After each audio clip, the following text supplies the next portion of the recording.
most of you, some of you I don't know, so I'll just introduce myself. My name is Rachel Day. I teach English for the English department, and I also work at Student Support Services. So my job title there is called academic coach, but what I basically do, I'm kind of like a guidance counselor for college students. So I help them navigate college and their life skills and academic skills and so on and so forth. So Nancy and I are doing this portion of the workshop today, and we're going to talk about some of the questions that Nancy just had pulled up for everybody. So we want to talk a little bit about integrating these life skills into your classes.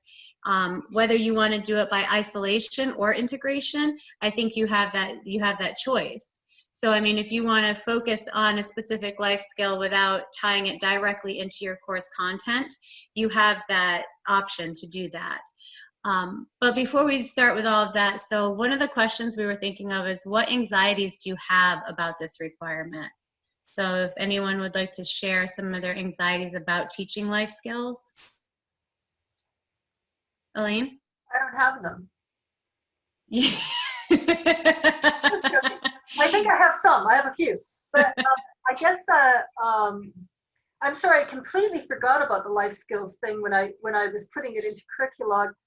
Is there a list of the life skills that we have to include? There is. Are you ready for them?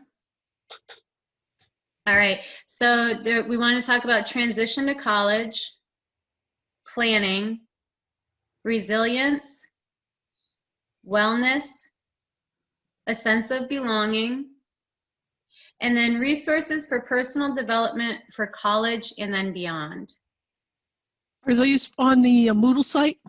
They are on the Moodle site. They're the SOLs that are listed underneath this specific section. Okay. Yeah, I don't know how I wasn't. Yeah, Connie? So I'm looking at the course schedule for the syllabus that was provided is the, kind of the basic one to work from. And maybe you've just worded it slightly differently, but this is the A through G. Is that what you're reading from? But maybe slightly different wording? Not reading from that. I'm reading from a different document, and I don't have that one right in front of me, though. Okay, because I was just wondering if they've changed. So this was the one I was working with because it was in the syllabus. Does that one say financial literacy on it? No, it says A is transition to college, B is academic skill development, C is stress management, D is developing emotional intelligence and self-awareness, E is developing equity literacy. Oh, I'm sorry, it does. F is developing financial literacy, and G is planning for a career. Okay, good. Okay. It's on the, Justin, it's on the Moodle site. Right. So if you go on the Cardinal, hold on, I can get you there. If you go to, I'll show it to you if you want me to show you. okay, yeah. I'll just screen share quickly because I know some people don't. This is the draft for course proposal link. Yeah. Let me see. Which I was under the impression that's what you wanted us to work from for creating the syllabus. Yeah, and just to make that clear, though, not all of those have to be in it. So those are ideas of things that you can add in.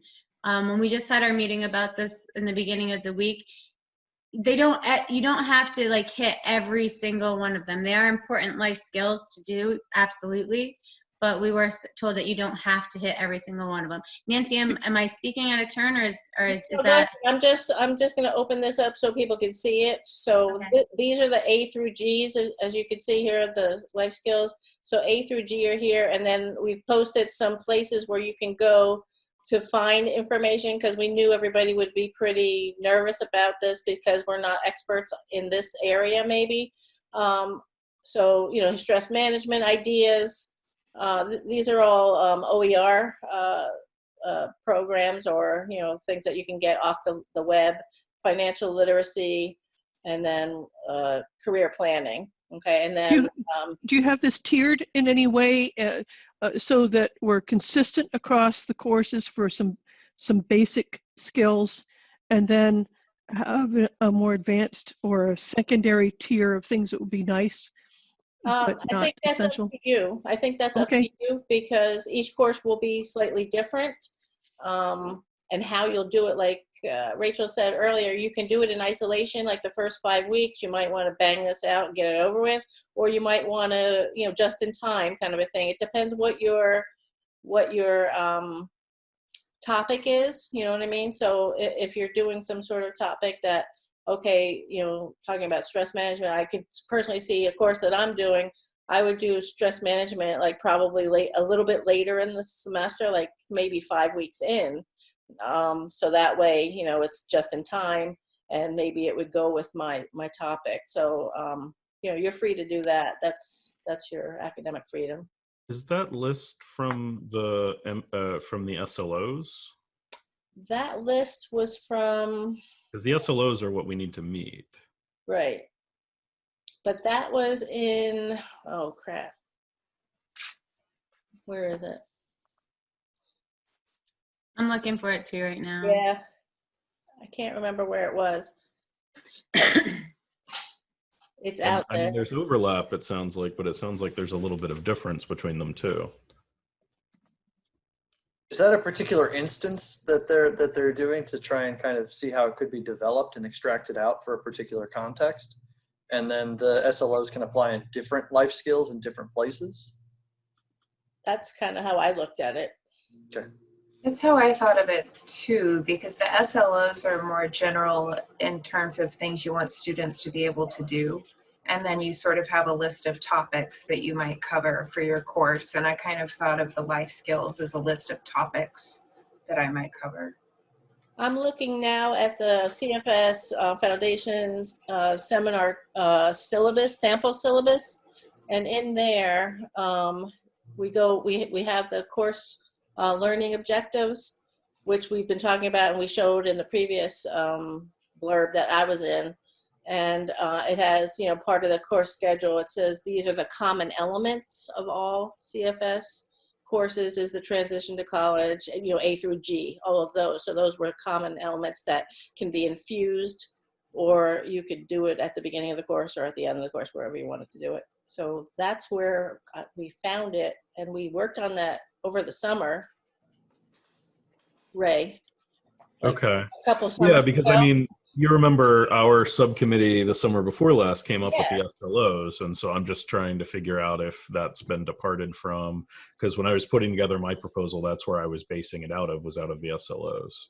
Right, the SLOs, and then I think this summer, so the SLOs came from the previous summer, and then this summer was, that subcommittee did this part where the common elements were for the Okay. affective domain, you know?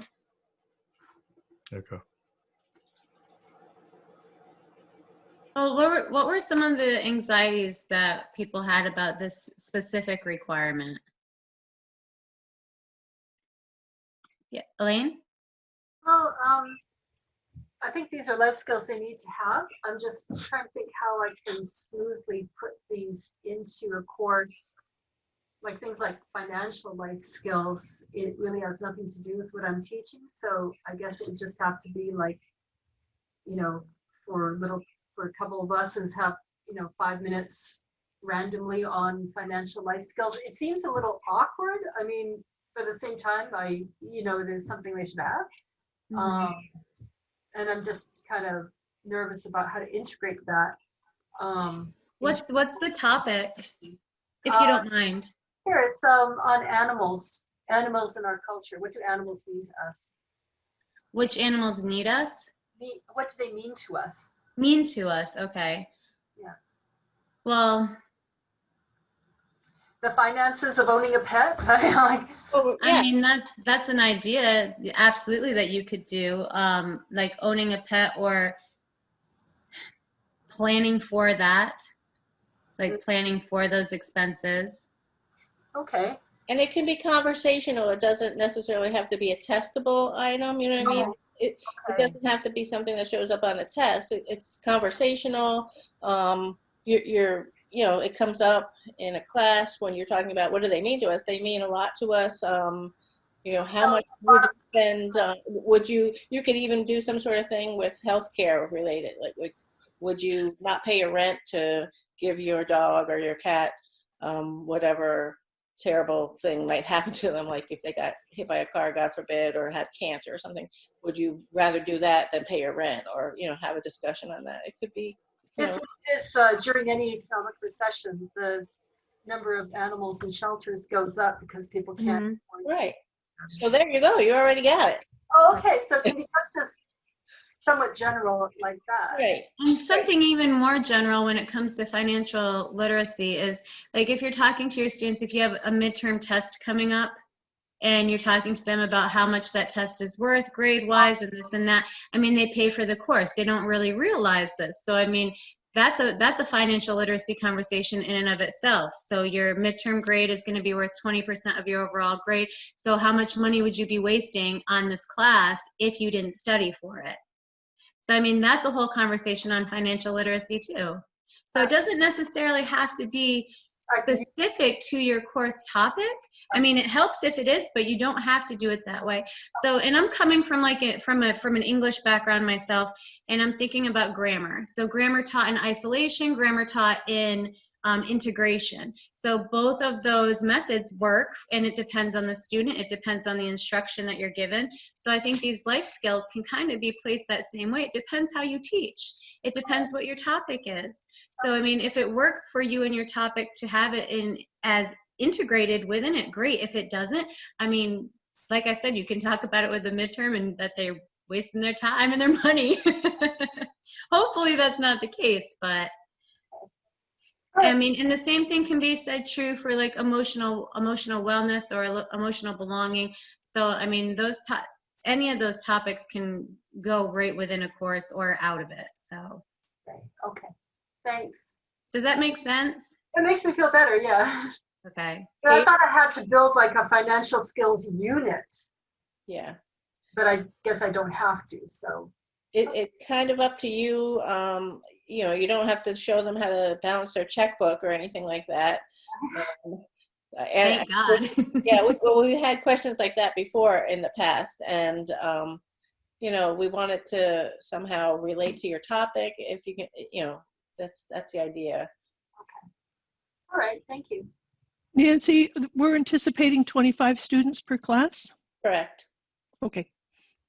Because that'll change what I do with them, right? Absolutely. That's the idea. It's the idea to try and keep the number low, so that way we can do some of these fun things that you can't do in a class of 45 or 60, like you're used to.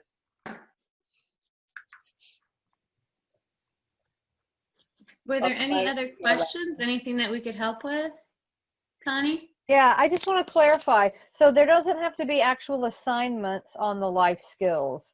Do you want just like a quick description in the syllabus that says, this is how I'll cover this, or this is something we might do in class, but it won't necessarily be a paper they write or on a quiz or a presentation or something like that? Well, it goes back to the high impact practices once again. So you're going to have scaffolding, all those sorts of things. You're going to hit the topic more than once. So if you can have an assignment with it, that would be amazing to do it. Does it have to be a high stakes assignment, like that whole thing that we just talked about with the pets? Can you do some research on like what would it cost 1 year's worth of or a month's worth of taking care of a dog or a cat, or you know, it would be ideal to have some sort of assignment. So that way it puts both of us on notice that this is an important concept and it's something that we should think about. So what do you think, Rachel? Do you have any other comments on that? No, I think that sounds great. But, you know, low stakes. It doesn't have to be, you know,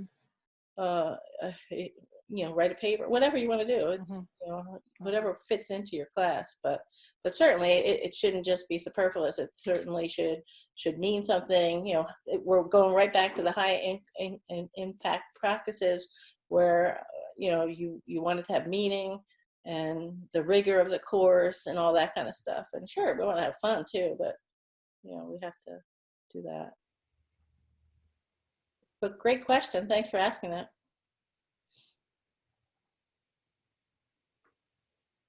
Anybody else? They're shy. They're like, no, it's 4:25 on a Thursday afternoon. I don't have any questions.